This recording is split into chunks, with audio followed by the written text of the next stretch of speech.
Greetings. Today we're going to talk about some more applications of forces. We're going to deal with friction a little bit more and also talk about a special type of friction called a drag force, and then get a little bit into compression and tension as well. Here is our standard list of formulas. We'll actually be adding a couple more today. I didn't put them on there. I didn't really plan ahead very well, but I had this empty space that these formulas fit into, but there's not quite enough room down here for me to squeeze the other two in, so I need to rearrange all this right here before I can actually add the formulas.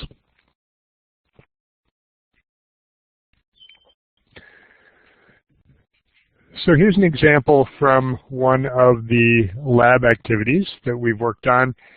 And if you haven't done a lab activity like this, you can almost do something like this in your living room. If you take your physics book and you open up the cover of the book, those of you who can actually watch me on camera, I will show you something like this. So if you've got the book and then you set something on top of the book that is kind of sticky. Let's see, we'll set a Hello Kitty sticker on there, or I'm sorry, a Hello Kitty stamp on there.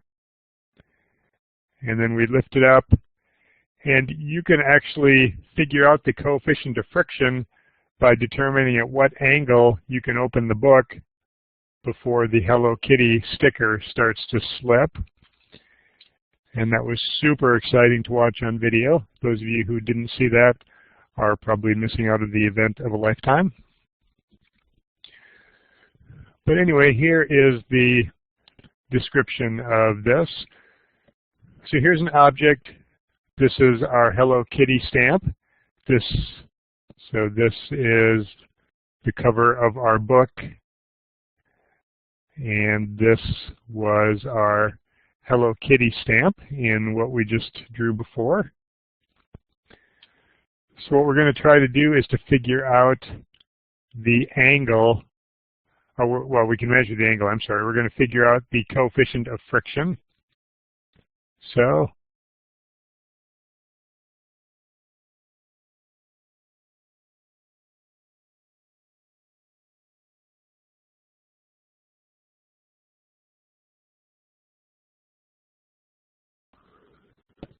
what is the coefficient of friction for the object on the ramp? So we're tilting the ramp until the object is just about to slip.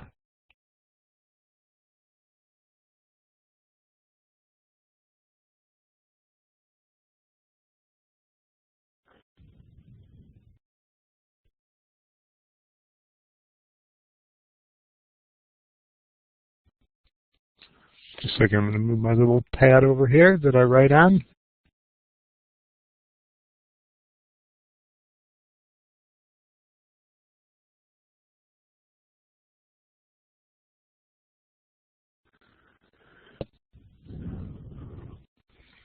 Okay, so if we just sketch the forces acting on this, we're going to have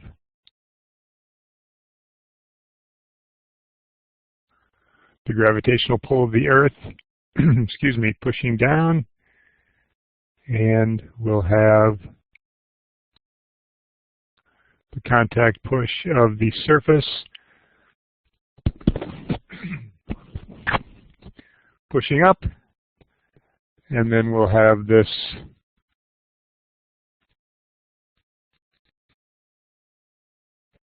static friction force here.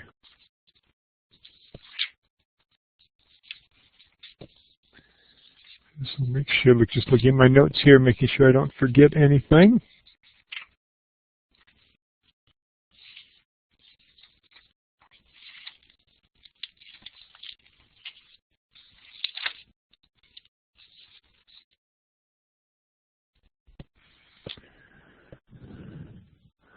All right, so let's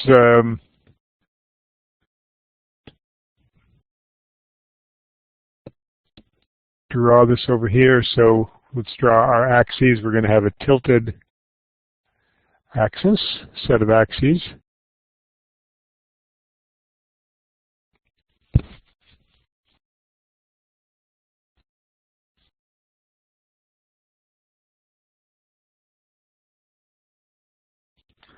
W, so gravitational pull of the Earth on the object, contact push of the ramp on the object,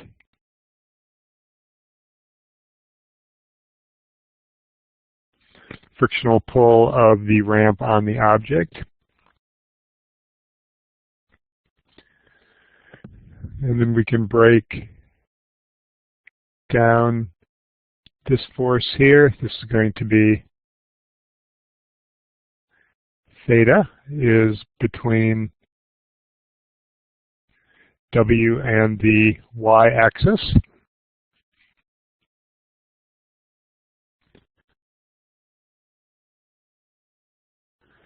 So W sub y is W times the cosine of theta.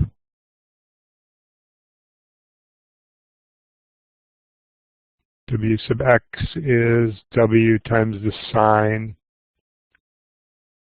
of theta. All right, and just as the object is about to slip, that means it hasn't slipped yet. So object is stationary.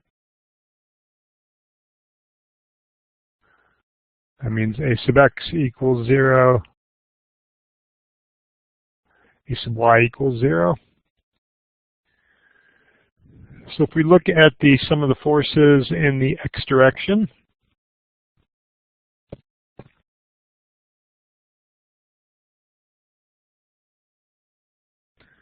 or the net force in the x direction, we get F sub s minus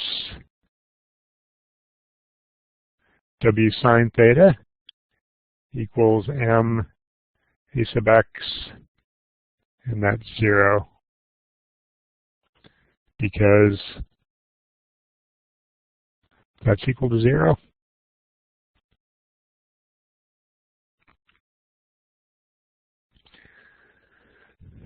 So that tells us that F sub s is equal to W sine theta. F sub s, and just as it's just about to slip here,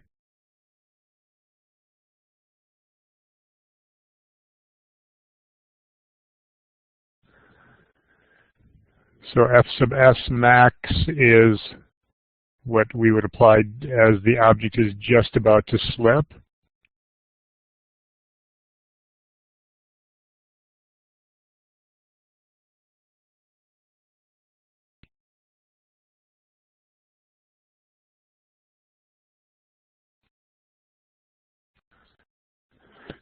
Because we're imagining that we are tilting the ramp upward.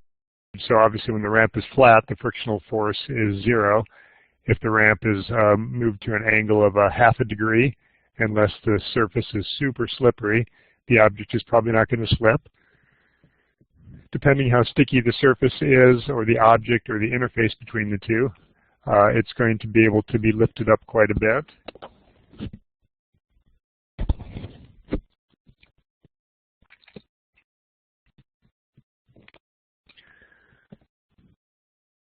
So mu sub s times the normal force equals W sine theta.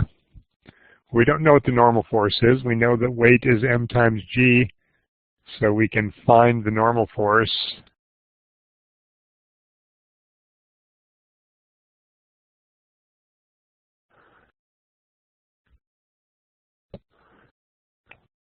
From the net force in the y direction.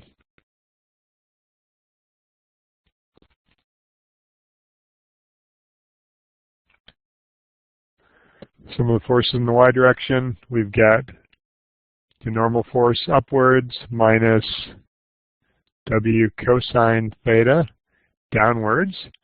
That equals m a sub y, but we know that a sub y is equal to 0, so that means that m a sub y, of course, is equal to 0, or n equals w cosine theta. And we can plug that into this right here.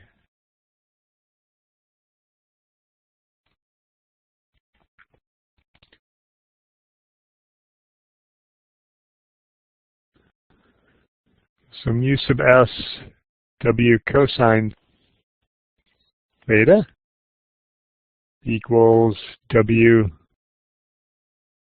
sine theta.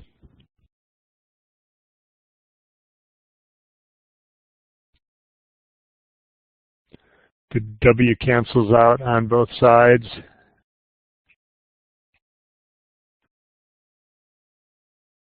So mu sub s equals sine theta over cosine theta, and sine theta over cosine theta equals tangent theta.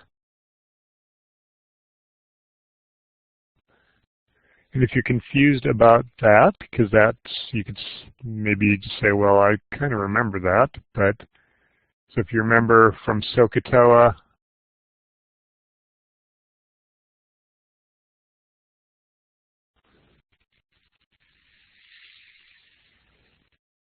sine theta equals opposite over hypotenuse. Cosine theta equals adjacent over hypotenuse. So sine over cosine equals opposite over hypotenuse divided by adjacent over hypotenuse. The hypotenuses cancel out, or is the plural of hypotenuses hypotenuses, or hypotenuse? Who knows? Well, somebody knows. Opposite over adjacent, which is the TOA part of SOHCAHTOA.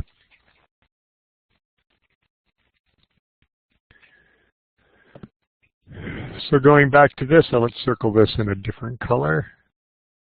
We haven't used blue yet, or the dark blue. So that tells us we can find the coefficient of friction right here by tilting the ramp until the object is just about to slide. So maybe we tilt it up, it slides, and then we subtract off a degree from that or something like that. Figure out what the tangent of that angle is, and that is going to equal the coefficient of friction.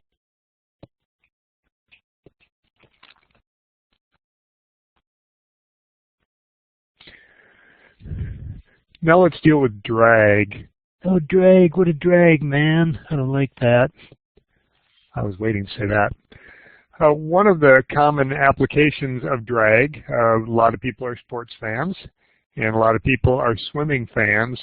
And for most sports, technology has really changed the rate at which records fall, because humans have not changed that much. The human of today is pretty much identical to the human of 100 years ago, yet sports records have fallen at a great rate. So now probably somebody who's competitive at the high school level would have been competitive at the Olympics 100 years ago, and maybe even more than competitive. There are a number of reasons for that. It's not necessarily because the human body has changed much. Training methods have changed a lot. As people get slightly more competitive, then there's improvements just because everybody wants to do better. And you've experienced that if you've ever been in a race with people who are slower than you. You're probably going to win that race, but your time's not going to be as good, almost certainly, as if you're in a race where most of the people are faster than you. So the one race you might win, the other race you might come in last or very close to the end. but that race with the faster people, you're going to go faster. So there's that issue of why the records have fallen. Technology, though, is another big reason. So this is a picture from the book right here. And it talks about swimming suits and how they have affected world records. So these advanced suits supposedly do a lot of different things. So they reduce this thing called drag, and we'll talk a little bit more about that. That's basically the frictional force as you go through a fluid. In fact, let's actually write that down.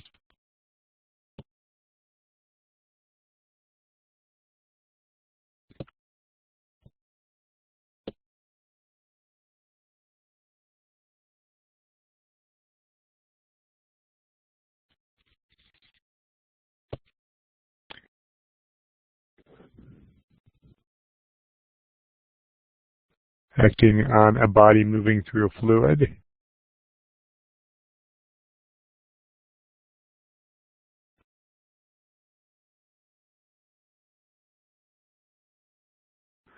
In water, obviously the first fluid we think of it, air is a fluid as well, so there are drag forces in air. If you're driving, or especially if you're riding your bike or running against the wind, you definitely feel those forces. Another thing that these advanced swimsuits do is they repel water. And you might say, well, that's kind of weird. What do you mean by repel water? Well, if you're swimming through something and water sticks to you, there's that layer of water that's also rubbing on the rest of the water. So the interface isn't skin on water, it's water on the thin layer of water that is on you. And that thin layer of water is kind of rough and choppy and turbulent, so that interface between the water in the pool and the thin layer of water on your body, that's going to be a very turbulent, rough interface. So if it can repel water and it's just water against the suit here, which is not going to show up very well if I use black. So if we just have water up against the suit, well, for one thing, the suit's more predictable, right? It's a suit, so if you know how the water is going to interact with it at any one time, that's how it's going to interact with it at any other time, as opposed to the thin layer of water that might be on your arms. That's going to be, as I said, it's going to be kind of rough and flow around. Another thing these advanced swimsuits do is they compress the muscles.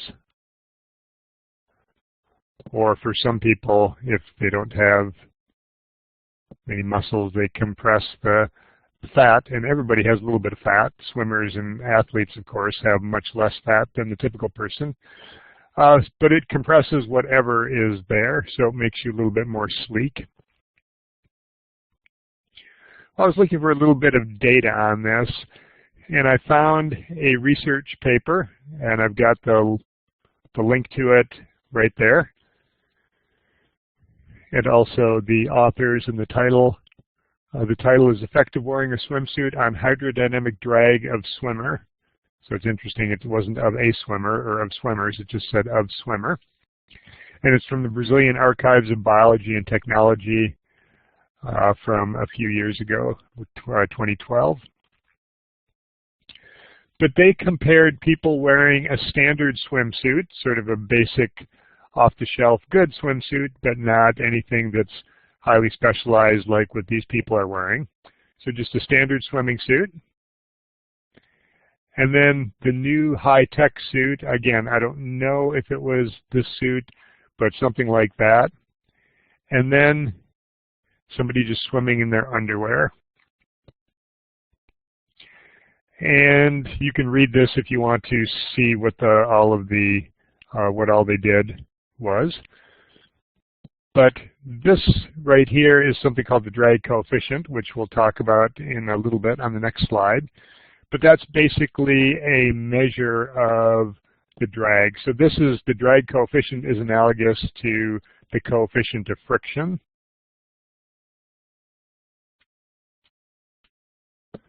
So the drag coefficient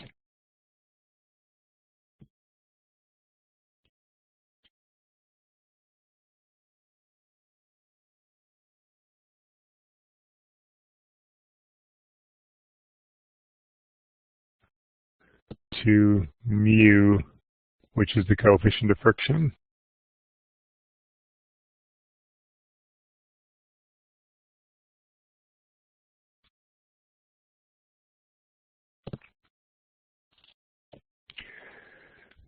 So if you, and just like with the coefficient of friction, the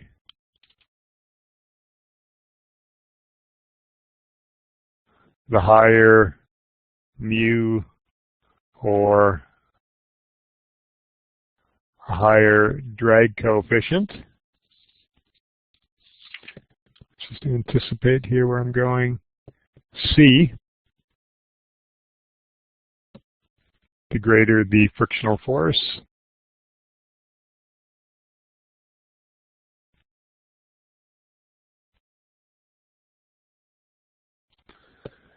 So if you look at this, you see, interestingly enough,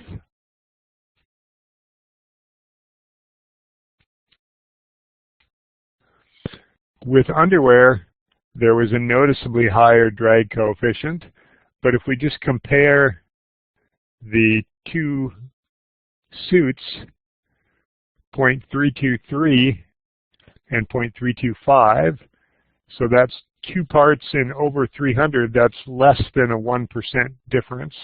That's roughly maybe a 0.6% difference between the new modern suit and the standard suit. And I didn't read the article close enough. It's probable that that's within, it's almost certainly within the measure of error. So those two suits are virtually indistinguishable. Whereas swimming in underwear may bring better TV ratings for the swim meet, may bring more people out to watch the swim meet, but definitely is going to result in slower swimmers, longer times to finish the race. So that is certainly not within the margin of error, but these two are probably a virtual tie. So if we look at this, there are a lot of things here that could affect the drag. So one of the things that affects the drag is this drag coefficient. Another thing that affects the drag, you'll notice when people swim, they go sort of sleekly through the water. So the cross-sectional area also affects drag.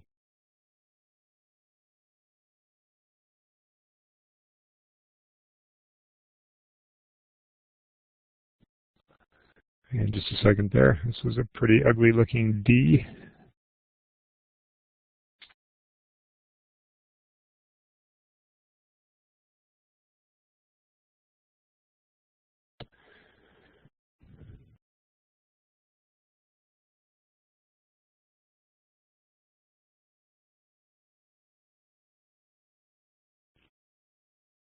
So that means a swimmer, if there's a swimmer that's kind of swimming like this and they have a huge plate on their head, that's not very good. It's not very good if they have a huge plate in their head either, as opposed to this person. So this is going to have a larger drag.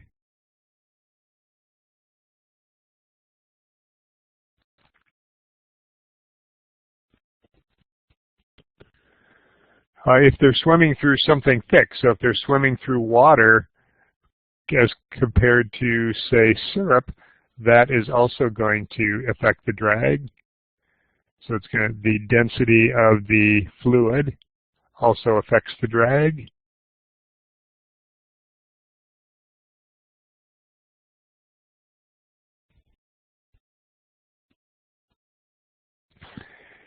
And finally, the speed at which the person is swimming.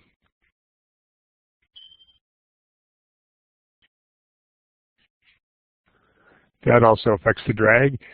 And you can imagine this, if you're riding your bike really, really slowly, there's not a big difference as to whether there is wind or not. But if you're riding your bike very, very fast, that wind is going to have a larger effect on you. And if you combine all these things together, you end up with this sort of formula here, which we'll add to our formula sheet. So here's the drag coefficient, larger drag coefficient, greater frictional force or drag force. Here's the density of the fluid. There's the cross-sectional area, and there is the velocity. And here are some typical drag coefficients. So an airfoil, that thing that's shaped like an airplane wing, that has a very low drag coefficient. A flat plate, that has a high drag coefficient. So on the table from the book, that's sort of the range. A skydiver, if a skydiver goes down feet first versus horizontal, so in a lying down position, makes a big difference. A bicyclist, that has a fairly large drag coefficient in the typical way of doing it. That's why bicyclists, they also wear the skin-tight shorts. They shave their legs. They wear those teardrop-shaped helmets. And then cars, you see different cars have different drag coefficients. Toyota Camry, of the ones they list here, has a fairly low one, less than half of that of a Hummer H2.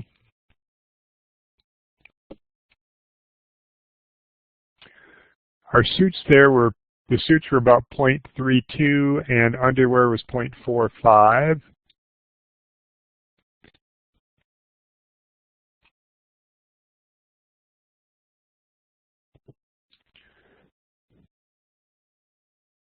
So this was also the swimsuit.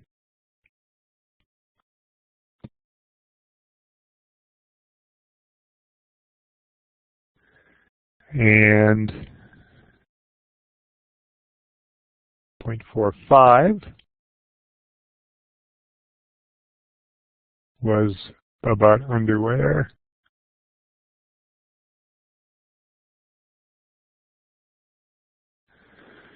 So someone's going to look at this afterwards and say, what? A Ford Focus is wearing a swimsuit and there's a Sphere wearing underwear? Well, I mean, that of course is good. You wouldn't want to see a Sphere without underwear. It's very unhygienic. So let's apply this here in a fairly basic problem. Calculate the speed of a spherical raindrop falling from 5 kilometers. First off, in the absence of air drag, and then with air drag, and let's just take the size across the drop to be 4 millimeters, and the density of water is, now this is interesting, not based on this problem or anything like that, but water has a really high density. I mean, anybody who's gone on a long hike and has had to trek in their own water, you know how heavy that water is. So this is 1,000 kilograms. This is over a ton per cubic meter.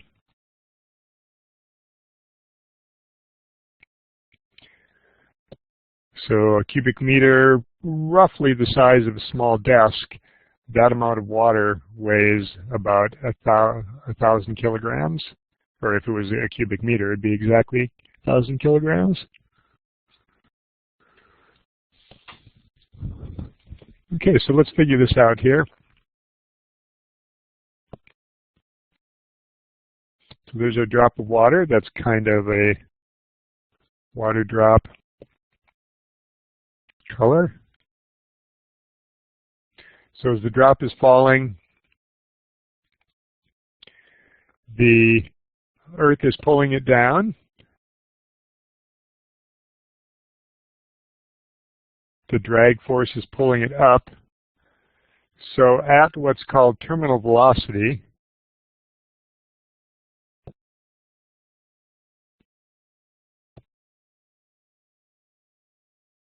the drag force equals the weight. So that's the definition of terminal velocity, when the frictional upward push is equal to the Earth's downward pull.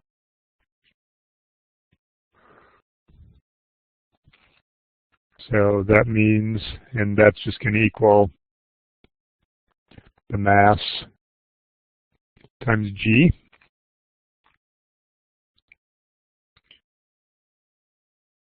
So from our previous slide here, we know F sub d equals c, that drag coefficient, times rho, the density of the fluid that is passing through the cross-sectional area, times v squared. So in this case, we can plug in mg here. Mg equals 1/2 c rho a v squared. So if we solve for v, we multiply both sides by 2, we divide both sides by c times p times a.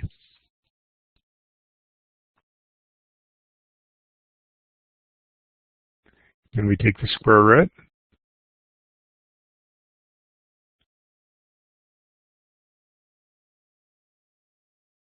Oops, sorry, I said c times p times a. Sometimes I'll look at something and I'll remember the image, and this sort of looks like a p, so my brain just saw that image and said p. But that I just put the dot over, which I should actually use the finger, this is the Greek letter rho. It's not a p, even though it looks like that. In fact, it's analogous to an r rather than a p. So we need to figure out the mass. So let's do that in a different color. And I'll check my work here because I don't want to goof up. In a previous video, I didn't plug in things, and then I plugged in the numbers wrong, and it didn't work out very well. So m is going to equal rho times the volume of water.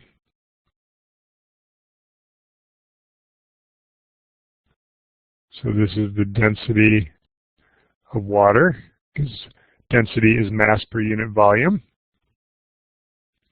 So that is going to equal 1,000 kilograms per meter cubed, and then the volume, if you remember, volume is 4/3 pi r squared.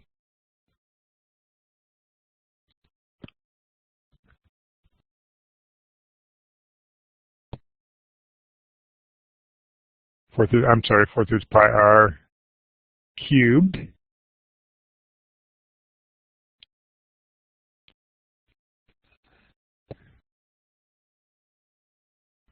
Forget if I have that on the formula sheet or not.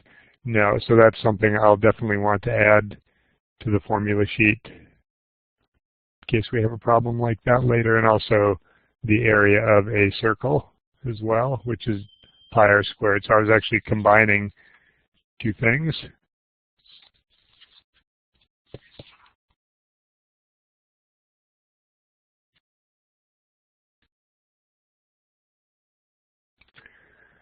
All right, so that equals 3.35 times 10 to the minus 5th kilograms. So that's the mass of a raindrop.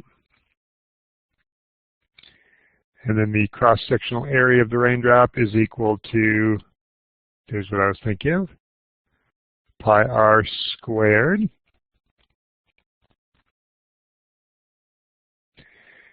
And here, this is the density of the fluid, so this is the density of air.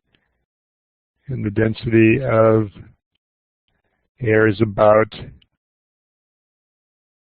surprisingly, massive.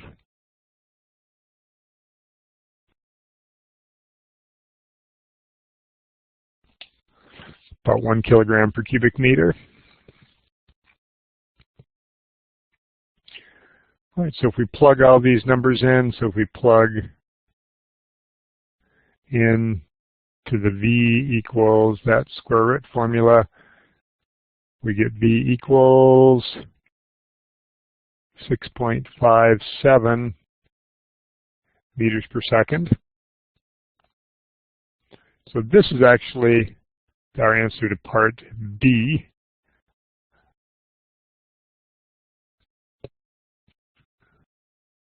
So with air drag,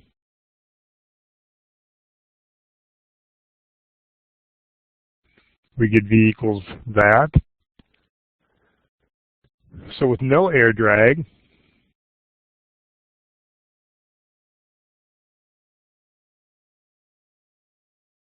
we can just use V squared equals the initial squared plus 2A delta Y. And we'll assume that our raindrop starts from rest. So here, V is just equal to 2A delta Y, or 2 times negative 9.8 meters per second, times, and delta is final minus initial, so if we measure from the ground, we're going to have negative 5 kilometers, right? Yep, 5 kilometers. So negative 5,000 meters. And the negative times the negative means a positive. So we get 313 meters per second. So without friction,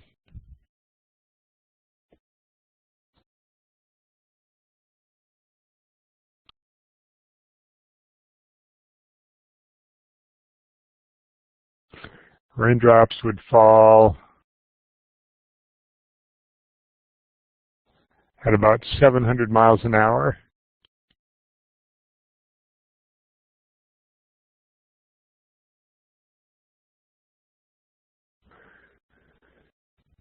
So the song "Raindrops Keep Falling on My Head" would take on a whole new meaning if there was no drag. So that is a huge difference, 313 meters per second versus 6 meters per second, or I guess to round it to one significant digit, 7 meters per second.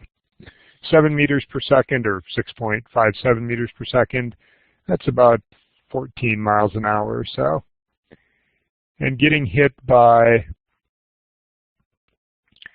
30 micrograms of water going at 15 miles per hour is not that big of a deal.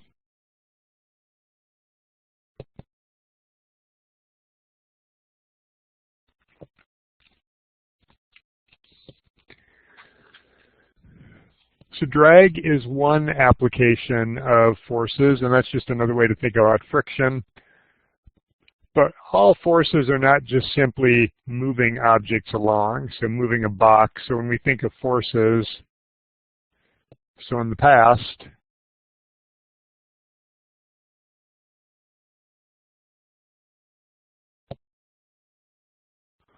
forces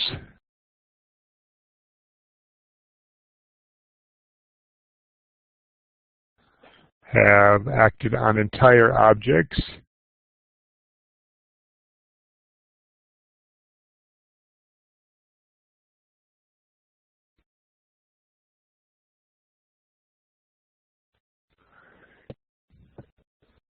Changing their motion.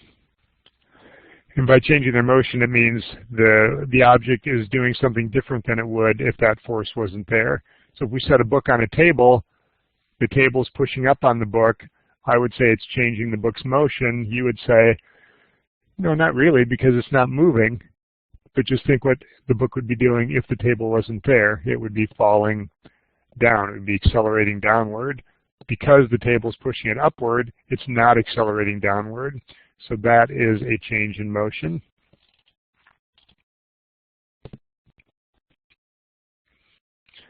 So here we're going to look at forces that change the objects themselves.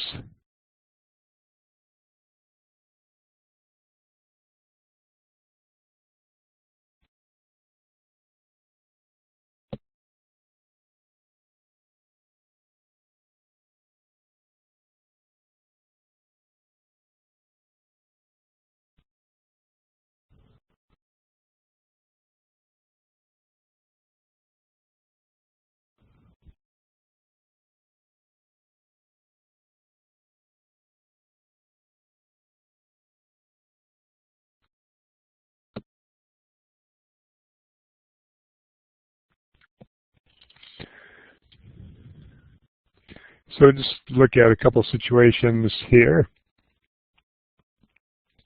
So here we've got some sort of a cylinder.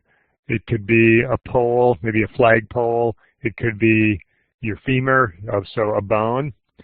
And in part B here, or diagram B, the object's being compressed. So there's a force on the bottom, force on the top, and that's changing the length, and it's shortening the length. For the other one, we've got something pulling on the top, something pulling on the bottom. That is also changing the length. And in both of these cases, the initial length is L0.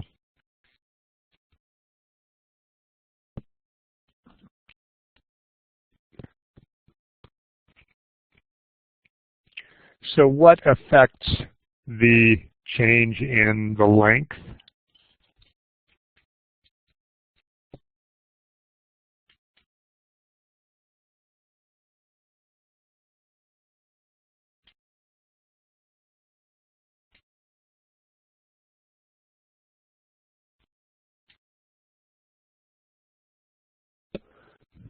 Which we're calling delta L. Well, so let's just look at different aspects of this. So greater force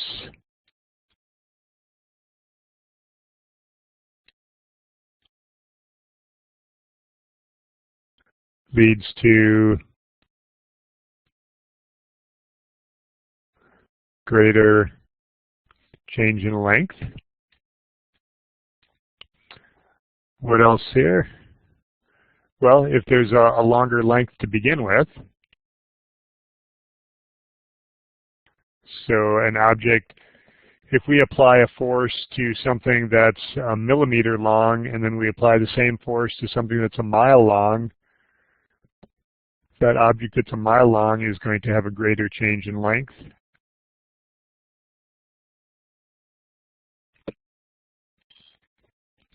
What about something with a larger cross-sectional area?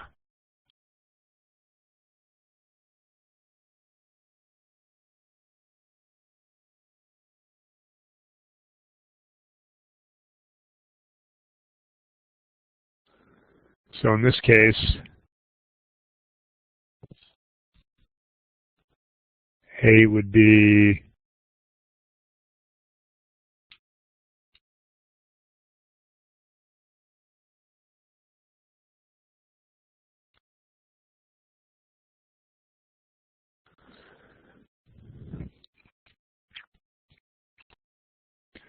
so if we apply a force to the larger cross-sectional area, that is, so a larger cross-sectional area actually is going to mean a smaller, or I should say, I would say lesser, because that will combat or compare nicely with greater.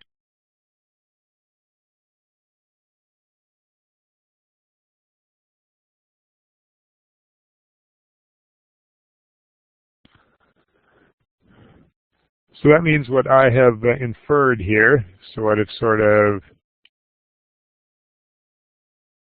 semi-derived, that delta L is proportional to, so remember that this means is proportional to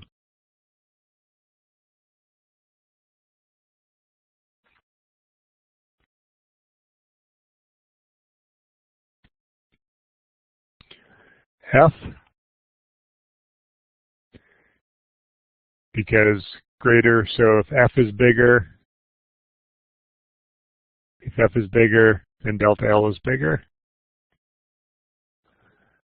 So delta L is also proportional to L0. So we'll call that, I should have called that L0 here, because there's the 0, or L naught. And it's inversely proportional to cross-sectional area, because for cross-sectional area, larger cross-sectional area means lesser or smaller delta L.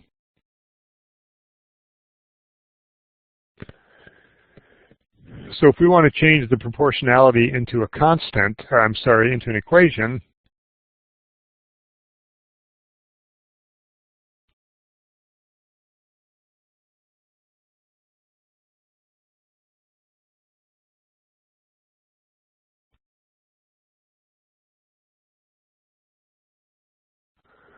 we need to multiply one side by a constant.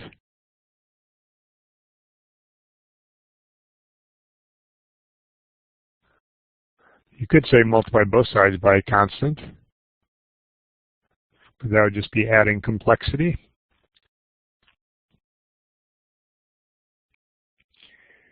And here it is. So this is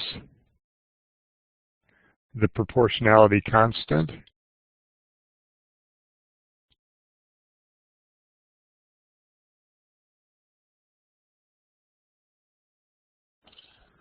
Where Y is Young's modulus.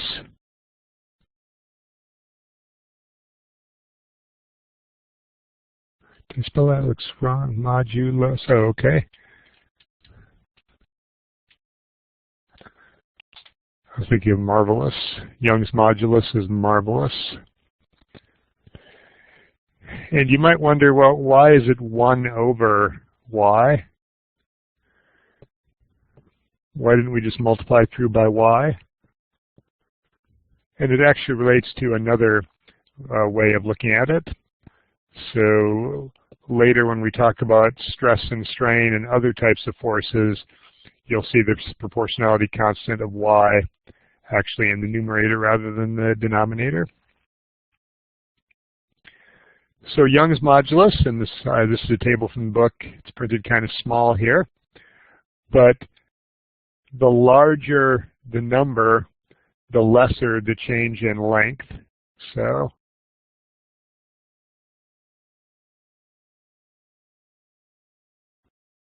larger Young's modulus means a smaller delta L for a given force.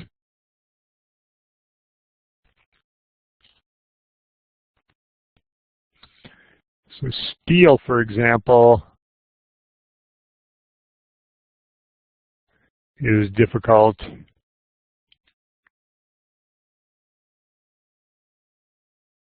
to stretch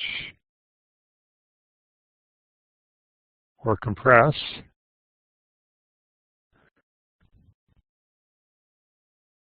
A tendon, on the other hand,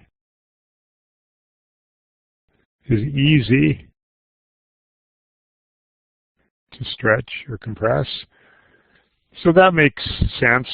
But some things are a little bit out of line, I would think. One that sort of surprised me is that concrete is fairly easy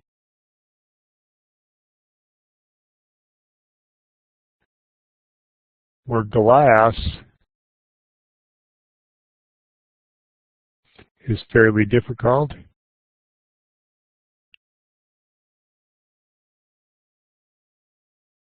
To stretch or compress. So this is stretching and compressing. This is not twisting. So you would say, well, maybe it's more difficult to twist concrete than glass, but this is just stretching and compressing. And surprisingly, a human hair, that's obviously a lot smaller number than some of these others, but a human hair is tougher to compress than bone is, and a lot tougher to compress than some human-made objects such as nylon or polystyrene, which can be stretched into thread-like structures, and even silk or spider thread.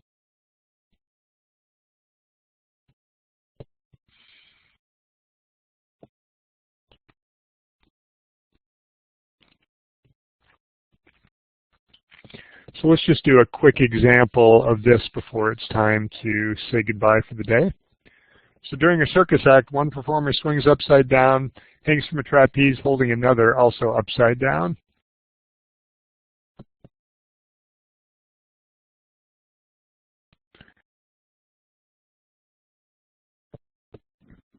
So there's the trapeze.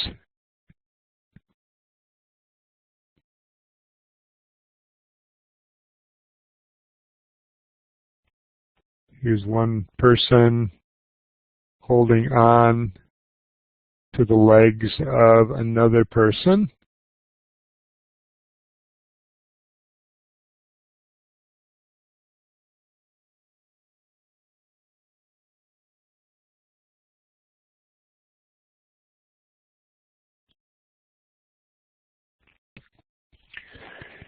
And we want to know how much her legs have stretched out. So let's take a look at that. And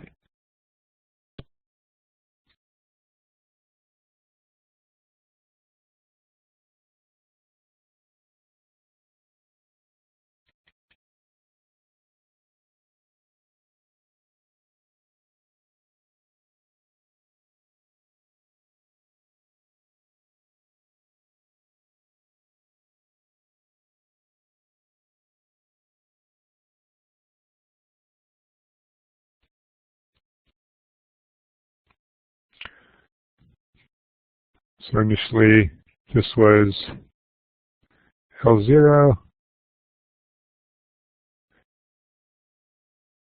Here is delta L.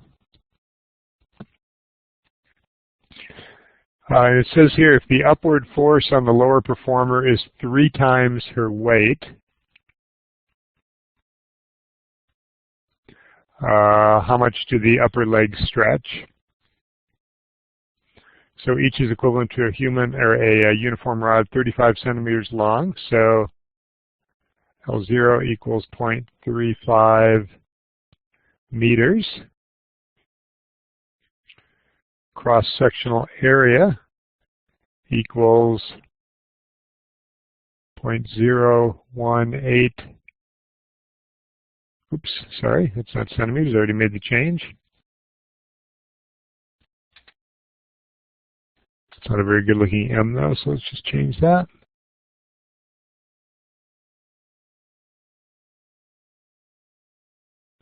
Times pi.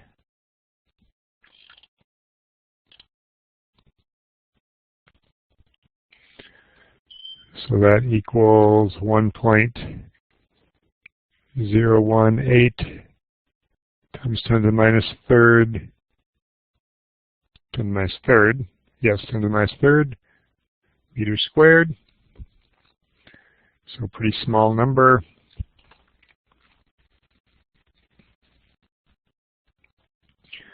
The force equals 3 times the lower performer's weight, which is 3 mg, or 360 kilograms times 9.8 meters per second squared, which gives the whopping force of 1,760 newtons. So that's the total force. That means the force on each leg, because we want to know how much does each leg stretch. So the force on each leg is just going to be divided by 2, or 880 newtons. So we can just plug in. Oh, and so these are bones. So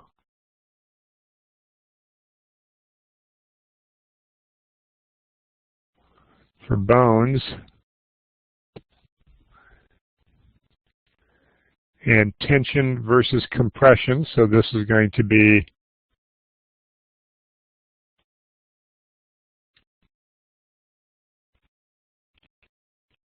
for our sample problem.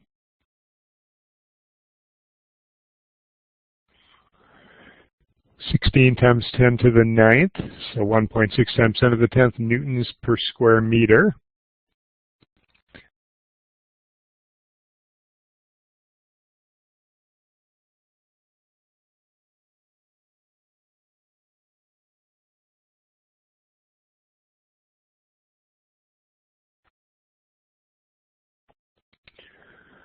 All right, so delta L equals 1 over y, so 1 over 1.6 times 10 to the 10th newtons per square meter times F, which we got as 880 newtons, times L0, which is 0.35 meters, divided by the cross-sectional area, which we found was 1.02 times 10 to the minus third meters squared. And if we look at the units here, so we've got meters squared in the denominator, and then meters squared in the denominator of the denominator. We've got newtons in the numerator, newtons in the denominator. The only unit we have left is meters, and that's good. And that comes out to be 1.9 times 10 to the minus 5th meters. So that is really small. So a millimeter is 10 to the minus third. So this is equal to just a tiny fraction of a millimeter, so 1.9 times 10 to the minus 2 millimeters. So I guess one thing to question is this reasonable?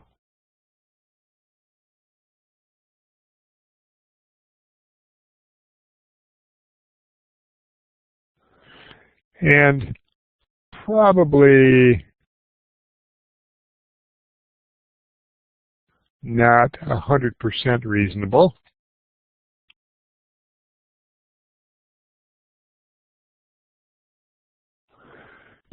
Because if you notice here, tendons are much more likely to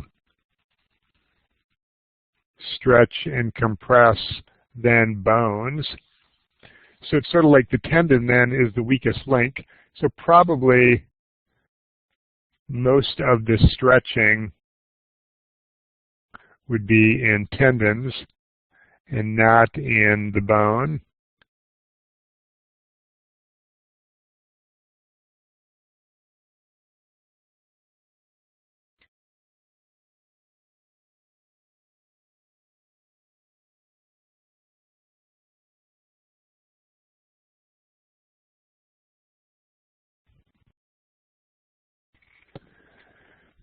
So I'll leave you with that thought. That is the thought of the day. Most stretching would be tendons and not bones.